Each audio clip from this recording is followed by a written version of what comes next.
News Telugu news channel కి స్వాగతం సుస్వాగతం।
చేసిరా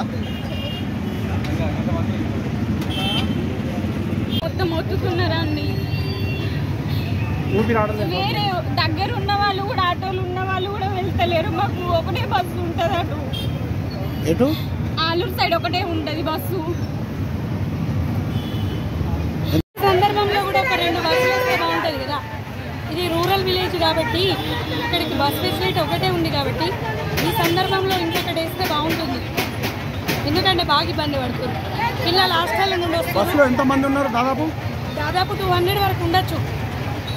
ఆర్టీసీ బస్సులో 200 ఎట్లా అవుతుంది। కానీ ఈరోజు మాత్రం హాలిడేస్ ప్రారంభం కాబట్టి పిల్లలు హాస్టల్ నుండి వచ్చారు కదా, కొంచెం ఆలోచించి ఇంకో బస్సు వేస్తే బాగుంటుండే। ఏ ఊరికి వెళ్తారు మీరు ఇప్పుడు దావన్పల్లి అండి।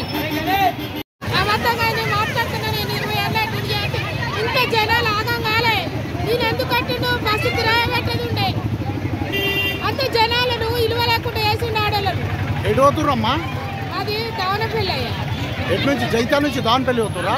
డ్యూటీ చేస్తాం మేము హాస్పిటల్ 20 ఏళ్ళ చేయట్టు ఇంత జనాలు చూడలేదు, దమ్ము వెళ్తలేదు మాకు।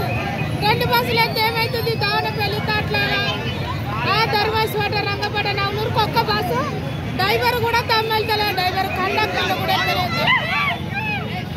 200 మంది 180 ఇంత జనాలు ఈ బస్సు ఈ పండుగ ముంగట ఒక న్యాయం చేయాలంటే ఒక న్యాయం చేయాలి। ఎంటీవీ న్యూస్ తెలంగాణ న్యూస్ ఛానల్లో మరికొన్ని కొత్త అప్డేట్స్ కోసం లైక్ చేయండి, షేర్ చేయండి, సబ్స్క్రైబ్ చేయండి। Thank you.